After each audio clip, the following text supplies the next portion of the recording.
E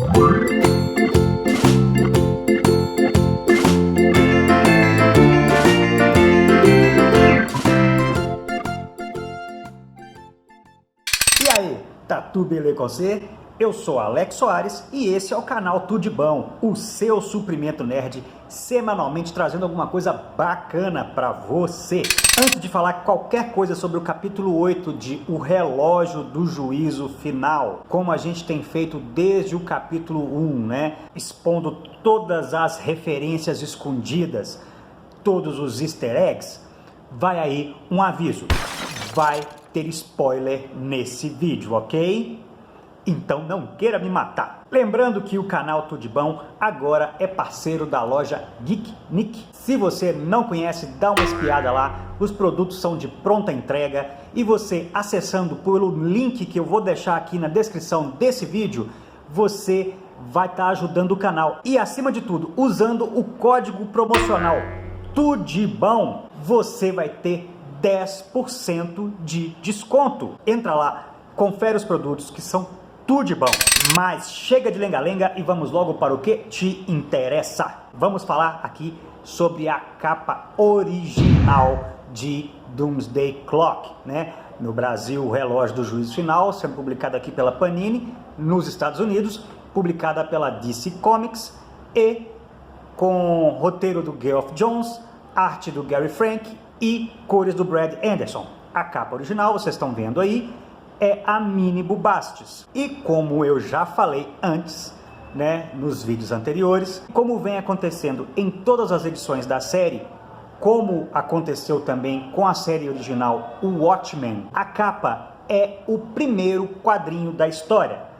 Porém, como a Panini está usando sempre as capas alternativas, esse recurso se perde. A capa alternativa, por sua vez, também traz uma série de coisas, metáforas escondidas aí. É uma referência ao plano do Ozymandias que ele está colocando em prática nesse capítulo, né? Ele está ali manipulando dois marionetes, um do Super-Homem e outro do Dr. Manhattan, aparentemente em Marte. Claro, eles não se encontraram nessa história, mas isso é só para mostrar o plano dele sendo colocado em ação, que o plano dele envolve um confronto entre os dois. Uma outra referência interessante é aquela frase que nós já citamos nos vídeos dos capítulos anteriores, que o Dr. Manhattan fala para Laurie Blake em Watchmen, que todos nós somos marionetes, a única diferença é que ele é a marionete que enxerga as cordas.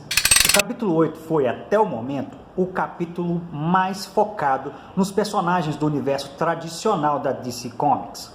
É o que tem menos aparição, menos interferência dos personagens de Watchmen. Talvez até por isso mesmo esse capítulo seja tão impactante. E eu recomendo muito que, se você não assistiu o nosso vídeo sobre o capítulo 5, que você assista. Porque muito do que acontece no capítulo 8 teve início no capítulo 5.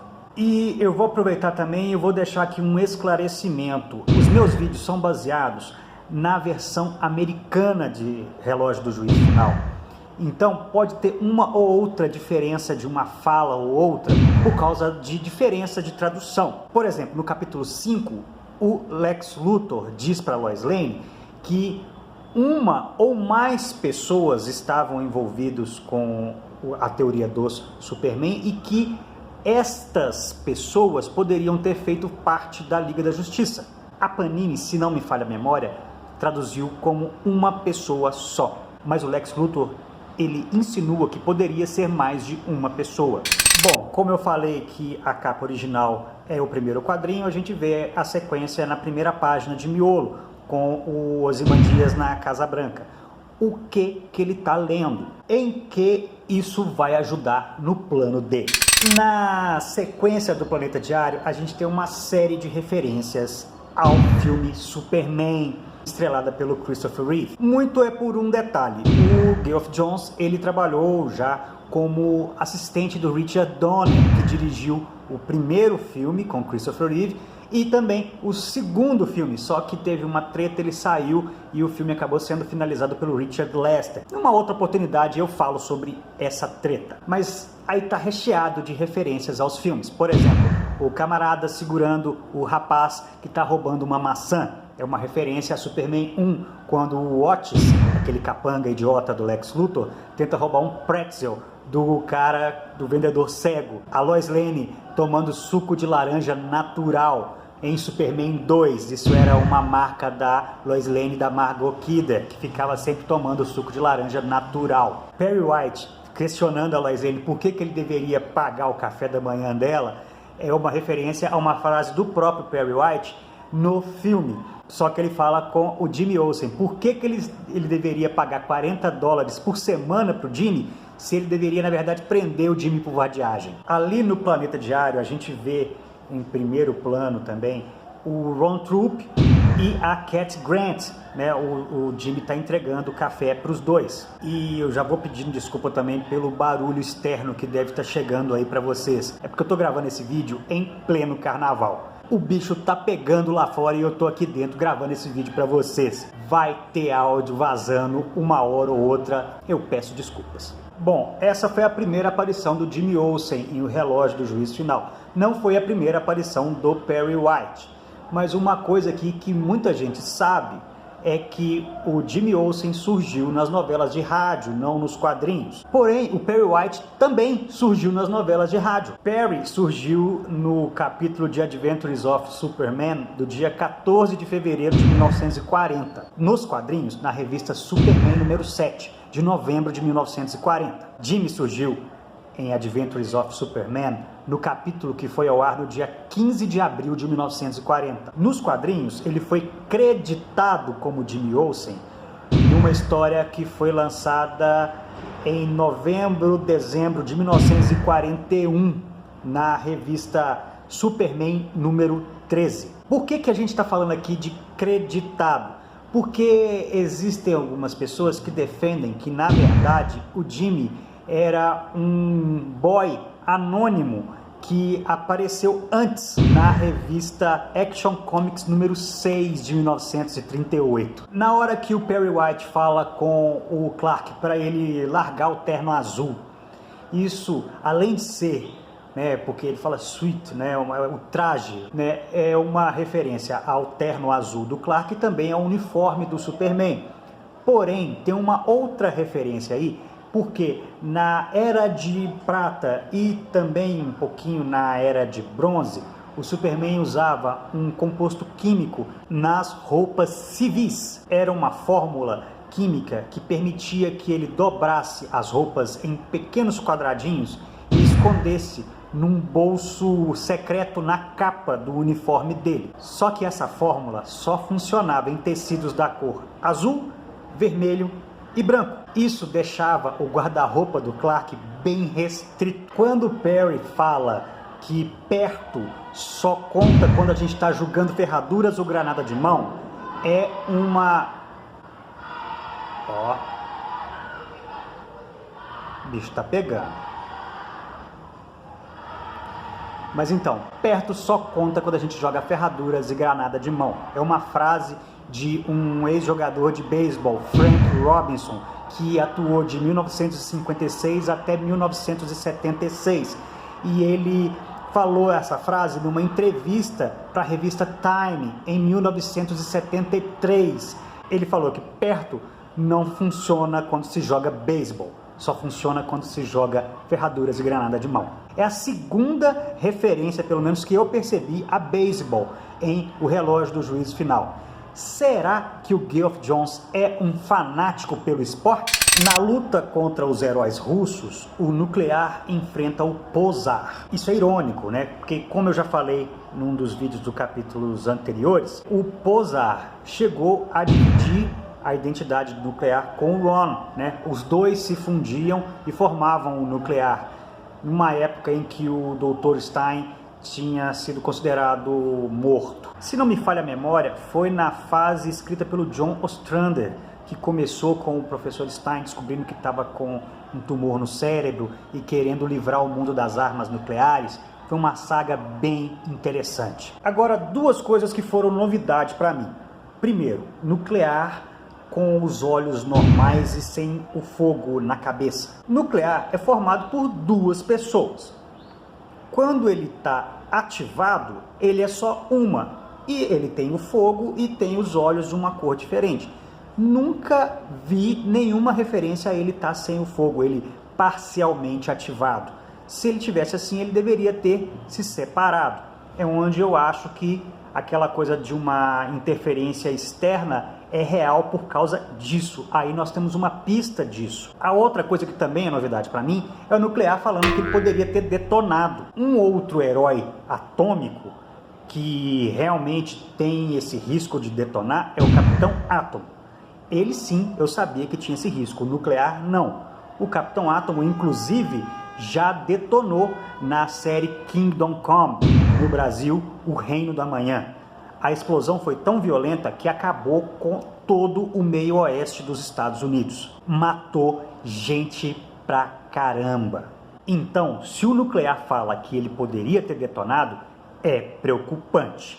Uma outra coisa aqui, a questão do Nuclear não poder transmutar matéria orgânica, né? Isso é uma coisa que, da mesma forma que a fraqueza do anel dos Lanternas Verdes ao amarelo, com o tempo foi ficando meio difícil de trabalhar. Eles removeram essa fraqueza ao amarelo nas histórias dos Lanternas Verdes. No Nuclear, isso acabou sendo, com o tempo, deixou de ser uma fraqueza, uma impossibilidade e passou mais a ser uma escolha. Mesmo nessa história do John Ostrander, que eu citei anteriormente, o Nuclear ele transmuta uma ogiva nuclear em caviar e a outra em café. Ambos são matérias orgânicas. Ele não querer transmutar matéria orgânica, beleza, é mais plausível do que ele não poder. Além do Posar, nós vimos o Estrela Vermelha, que foi membro dos Titãs e nós já citamos anteriormente, a Lady Flash, que era uma vilã e estava presa, a Mulher Negativa, que foi membro da Patrulha do Destino na mesma formação que a Celsius, que nós citamos no vídeo do capítulo anterior, a Águia Negra e o Vostok X. Medvedev foi primeiro-ministro da Rússia desde 2012. Agora, em 2020, ele é vice-presidente do Conselho de Segurança da Rússia. No vídeo do capítulo 5, nós mostramos lá um jornalista, Jack Ryder, que foi resgatado no deserto pelo Adão Negro. Lá a gente já tinha citado que Jack Ryder é a identidade secreta do Rastejante. Quando o Superman chega no Kahndaq procurando pelo Nuclear, quem que é a primeira pessoa que ele encontra? O Rastejante. Quando o Adão Negro fala de Assad, o fantoche da Rússia, ele está se referindo ao presidente da Síria, Bashar al-Assad, que é presidente desde 2000. Ele sucedeu o pai dele, Hafez al-Assad, que foi presidente de 1971 até 2000. E desde 2015, a Rússia tem dado ajuda militar à Síria.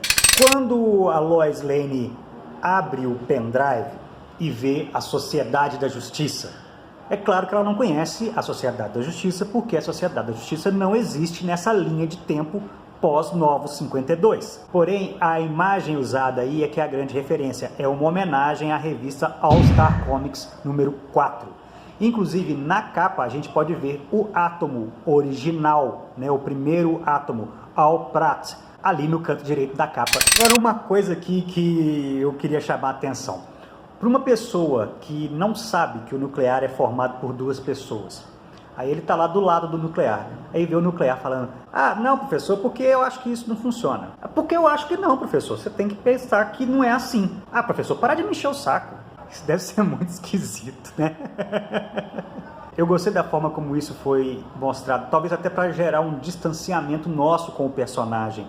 A gente não consegue ouvir o professor Stein, a gente só consegue ouvir o Ron, a parte que está desesperada. A gente não sabe o que o professor está falando, a gente só imagina, a gente só deduz pelo que o Ron está respondendo para o professor.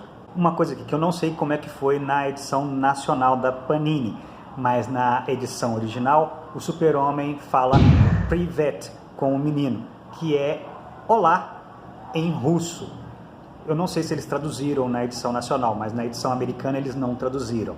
Uma outra questão aqui que é bom a gente lembrar é que o Superman, durante a Era de Prata e parte da Era de Bronze, ele era tido como um cidadão honorário de todos os países do mundo. Aí depois ele acabou sendo, quando sofreu o retcon em 1986, foi estabelecido que ele tinha nascido nos Estados Unidos, que ele veio para a Terra num útero artificial. Na revista Action Comics número 900 de 2011, ele acabou interferindo numa manifestação, se não me engano, no Irã, e gerou um incidente internacional por ser cidadão americano. E a fim de evitar que esse tipo de coisa se repetisse, ele acaba renunciando à sua cidadania americana. Ele se torna um cidadão do mundo. Por isso que o Putin fala com ele que ele é um cidadão do mundo. A confusão na Rússia só mostra como é que as coisas estão realmente tensas e como é que uma situação pode fugir ao controle se o medo tiver instaurado por causa de uma notícia falsa. Não, a gente não sabe o que é isso, né? A gente não está na era das fake news. Isso é só uma obra de ficção. Não é nem um pouquinho pautado na realidade, imagina. Na hora que os soldados russos começaram a atirar e começaram a espatifar as estátuas de vidro, né? Na verdade, pessoas que foram transformadas em estátuas de vidro, os tanques passando por cima, aquilo ali me deu um desespero, uma sensação ruim. E como é que o negócio ali só vai escalonando? O Superman entra no meio e a confusão se instaura de uma forma terrível. E a explosão final, uma coisa, ela é azul.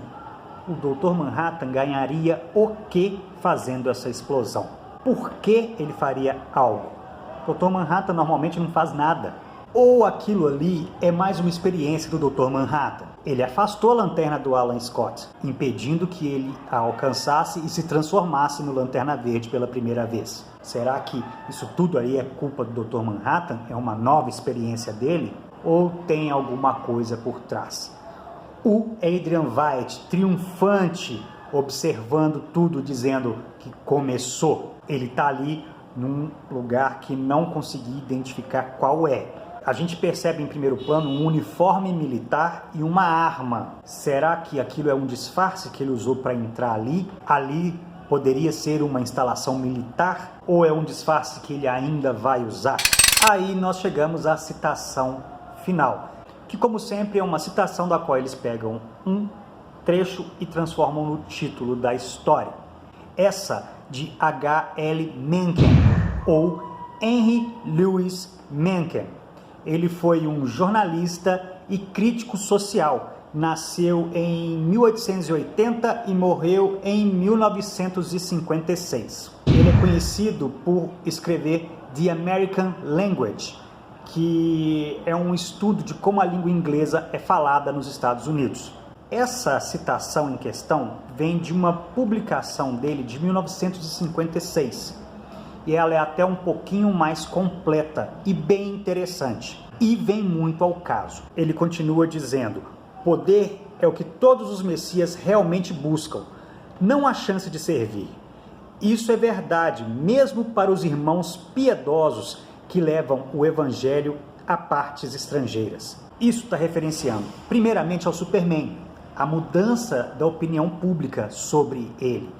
Mas também está referenciando ao Ozymandias, seu complexo messiânico, né? Sempre nos bastidores manipulando com a intenção narcisista de salvar o mundo. E é só a gente lembrar o que ele falava. Ele quer salvar o mundo para o mundo seguir uma cartilha escrita por ele, porque ele sabe o que é melhor para o mundo. Todo tirano acha que sabe o que é melhor para os outros. E uma coisa que é importante também falar sobre o Mencken é que ele não gostava nem de religião, nem de democracia representativa. Ele era racista, isolacionista e antissemita. Ele também foi editor e mentor de alguns dos grandes escritores do começo do século XX. Por exemplo, Scott Fitzgerald, que nós citamos no vídeo do capítulo 4, que tem influências em O Relógio do Juízo Final. Sinclair Lewis e Alastair Cook.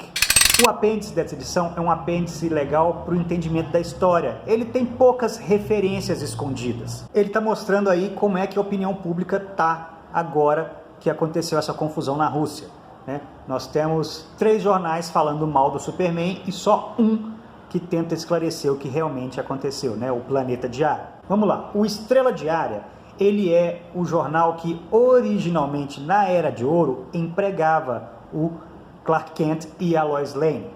Quando houve, na Era de Prata, né, houve aquela cisão e estabeleceu-se que as histórias da Era de Ouro tinham se passado na Terra 2, uma terra onde os heróis eram alguns anos mais velhos, lá na Terra 2 continuou sendo Estrela Diária e a Terra 1 começou a ser o Planeta Diário, o jornal onde o Clark Kent trabalhava. Inclusive, o Estrela Diária, né, da Terra 2, o Clark Kent até chegou a ser editor-chefe do jornal anos depois. O Estrela Diária, ele apareceu na revista Action Comics número 1 de 1938. O Metropolis Times surgiu em 1958 no número 53 da revista do Superboy. A Metropolis Today provavelmente fez a primeira aparição dela aí. Só que é interessante que a tipografia do logo dela é a mesma que foi utilizada na minissérie O Mundo de Metrópolis, de 1988. O slogan do Planeta Diário, que vem escrito ali embaixo do nome do jornal, normalmente seria um grande jornal metropolitano. Foi trocado aí por A Voz de Metrópolis. Um grande jornal metropolitano, que era o que normalmente estaria escrito ali, foi extraído diretamente da narração da introdução das novelas de rádio Adventures of Superman. E o professor Ray Palmer, que é citado aí na matéria do Planeta Diário, ele é a identidade secreta do herói Electron. Originalmente, lá nos Estados Unidos, ele é o segundo átomo. Ele é um herói que tem capacidade de se encolher até tamanhos subatômicos. Ele surgiu na revista Showcase número 34 de 1961. Ele foi criado por Julius Schwartz, Gardner Fox e Gil Kane.